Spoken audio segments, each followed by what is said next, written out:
alors léegi nag maa ngi ñëw ci mbiru Maroc bi parce que ñu question yu bëri ci loolu la tourné je pense que c'est une interrogation qui est légitime situation bi dafa commencé di jéggi dayo je suis entièrement d'accord avec vous loo xam ne lii dafa war a nekk une question de jour léegi mi ngi jël ay proportions yoo xam ni c'est difficilement compréhensible donc dama bëggoon wax dara rek ci tubaab comme ça mu gën a leer xam nga waxu diplomate buy wax dara da koy teg ci ay wax yu leer encadré ko bu baax a baax parce que et là je dirais qu'il m'a été donné aujourd'hui de m'exprimer devant votre auguste assemblée sur une question qui retient légitimement l'attention de la représentation nationale, l'attention du peuple sénégalais, et nous voyons que ça suscite l'émotion de nos concitoyens, à juste raison, et mobilise pleinement la responsabilité de l'État.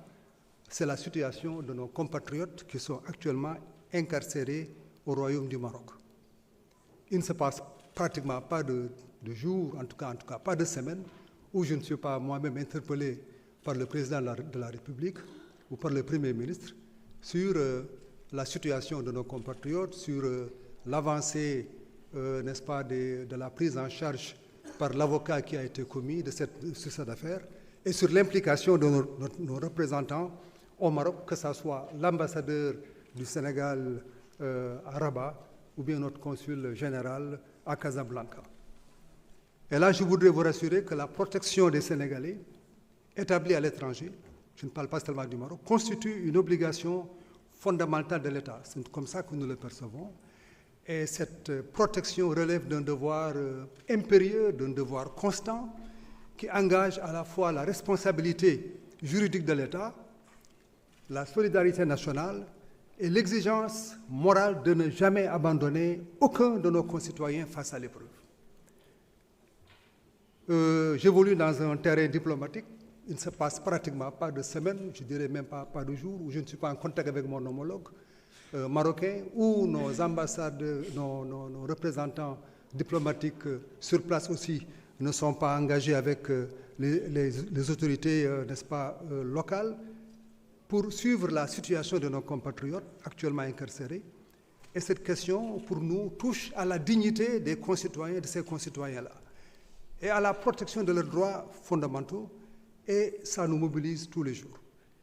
Il est vrai qu'on nous a dit que, il y a une situation là, les lenteurs qui ont été observées sont dues à une grève des avocats, ce que nous avons pu constater, mais nous pensons que la qualité des relations entre le Maroc et le Sénégal ne devrait pas permettre de voir cette situation perdurer aussi longtemps.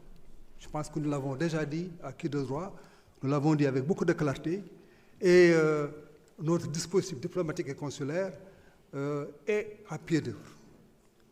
Nous suivons cette situation régulièrement, de façon attentive, et surtout nous veillons aux conditions de détention de nos ressortissants, en veillant à ce qu'ils bénéficient de l'assistance consulaire, que nos représentants consulaires puissent avoir accès à eux, que l'avocat qui a été commis aussi puisse avoir accès à eux, dans le respect des conventions, n'est-ce pas, internationales et des usages diplomatiques. Donc, je voudrais vous assurer que le gouvernement suit cette question avec beaucoup d'attention et beaucoup de diligence. Mais comme vous le savez, vous tous, notre pays et le Royaume du Maroc, nous entretenons des relations d'amitié, de coopération et de respect mutuel qui sont profondément enracinées. Et nous devons éviter que 120 minutes de jeu vraiment gaspillent tout ce que nous avons engrangé par des siècles d'amitié et des décennies de coopération. Siècles d'amitié qui précèdent même l'indépendance de notre pays. Et on a eu avec le Maroc une coopération privilégiée. Et c'est là aussi que nous interpellons le gouvernement marocain pour qu'il prenne en compte cette réalité que la relation sénégalo-marocaine elle est spéciale et que tous les deux gouvernements ont l'obligation et le droit, je dirais même sacré, de défendre cette coopération. Et en ce sens-là, nous comptons donc maintenir donc le même langage et nous espérons que très bientôt, cette posture que nous avons, ce langage que nous avons, en tout cas, et puis les assurances que nous avons reçues de la partie marocaine, tout cela va se concrétiser par disons, une libération de nos compatriotes. Parce que pour nous, comme je l'ai dit, c'est un devoir de l'État, tout en respectant aussi la souveraineté, n'est-ce pas, du Maroc et des codes juridiques du pays. Il faut aussi dire que c'est une procédure qui ne relève pas de l'exécutif marocain, c'est une procédure qui relève du judiciaire.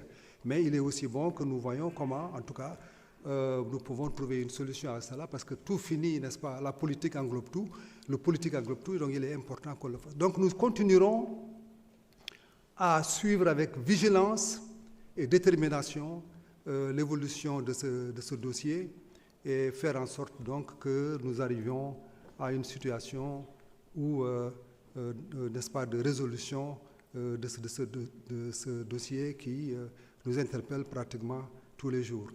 Le gouvernement sénégalais est engagé, est en train de prendre déjà des mesures et nous ne baisserons pas les bras et nous ne nous sentirons jamais satisfaits tant que nos compatriotes ne sont pas libérés.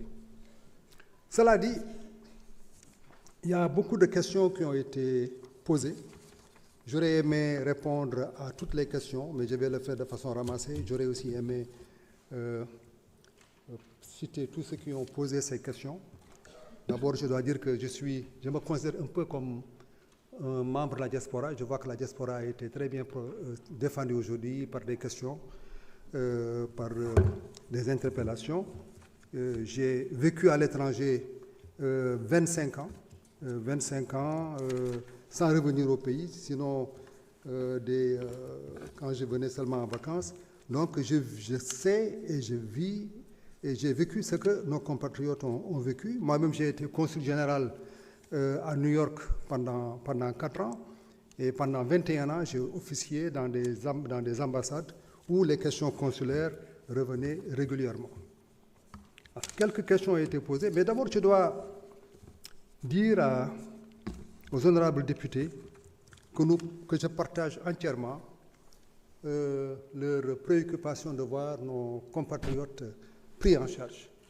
Beaucoup de questions ont été posées sur les passeports, sur l'assistance consulaire, mais je voudrais aussi, comme je l'ai dit ici, quand je suis passé devant vous il y a de cela quelques mois, que le ministère ne peut satisfaire les demandes et les problèmes qu'avec les moyens dont il dispose. Et j'avais lancé un cri du cœur quand je suis venu devant vous en vous disant que le budget du ministère baisse d'année en année. Entre 2024 et 2026, nous avons perdu 20 milliards dans le budget. 20 milliards, alors que les problèmes croissent, alors que les demandes augmentent. Comment peut-on, avec peu, faire beaucoup? Ce n'est pas possible. Donc moi, je voudrais vraiment compter sur vous pour qu'on corrige. On ne peut pas promettre des choses dont on n'a pas les moyens. Je voudrais avoir l'appui de l'Assemblée nationale pour que à la prochaine session, qu'on augmente substantiellement le budget du ministère des Affaires étrangères qui en est réduite à une peau de chagrin.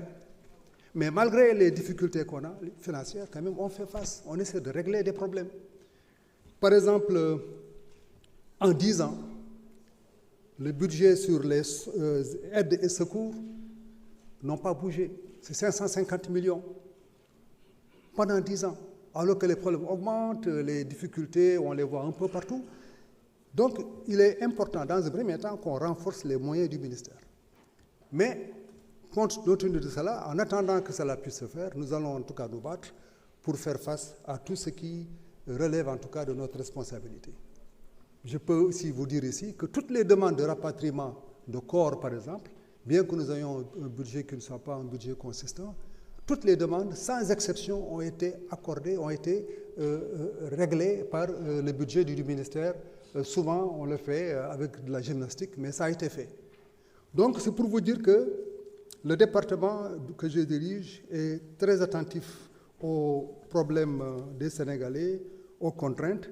Et ces mêmes contraintes financières aussi ont des répercussions sur la façon dont nous gérons, par exemple, les demandes de passeports. Moi, je voyage beaucoup. Je rencontre des compatriotes qui sont dans des pays qui sont éloignés. J'étais au Congo. J'ai vu que, par exemple, ils ont besoin de centres de production de passeports. J'ai été, n'est-ce pas, dans le Moyen-Orient il n'y a pas longtemps. Donc, un peu partout, nous avons cela. Il nous faut avoir donc des moyens vraiment pour régler ces problèmes-là. Mais en attendant, ce que nous allons faire, c'est de faire, n'est-ce pas, de faire face à cette situation en voyant ce qui est réglable, on le règle, et c'est ainsi donc qu'on pourra faire face. Et puis, nous avons très souvent des concertations avec le ministère de l'Intérieur et on dégage, disons, un programme de visite. Et dites-vous bien aussi que quand nous faisons ces visites-là, c'est le ministère des Affaires étrangères qui paye. Donc, nous faisons tout ce que nous pouvons faire. Et ce que nous allons donc faire, c'est de faire une sorte de prioritisation n'est-ce pas, des besoins en essayant de voir qu'est-ce qu'on peut faire de façon effective. Donc, on fait preuve d'imagination, on fait preuve, n'est-ce pas, de gymnastique, je dirais, pour régler tous ces problèmes. Et je pense qu'on y arrivera. Alors, tout à l'heure, là, je parlais du Maroc. Il y a certains qui ont posé des questions sur le transfèrement des personnes qui sont arrêtées. Et là, je dirais que l'accord est prêt à être appliqué parce que les lettres de ratification ont été officiellement transmises aux autorités marocaines. Et donc, désormais, les demandes qui sont reçues peuvent être traitées et les transferts des détenus pourront donc se faire dès lors que tous les points de procédure sont déjà réglés.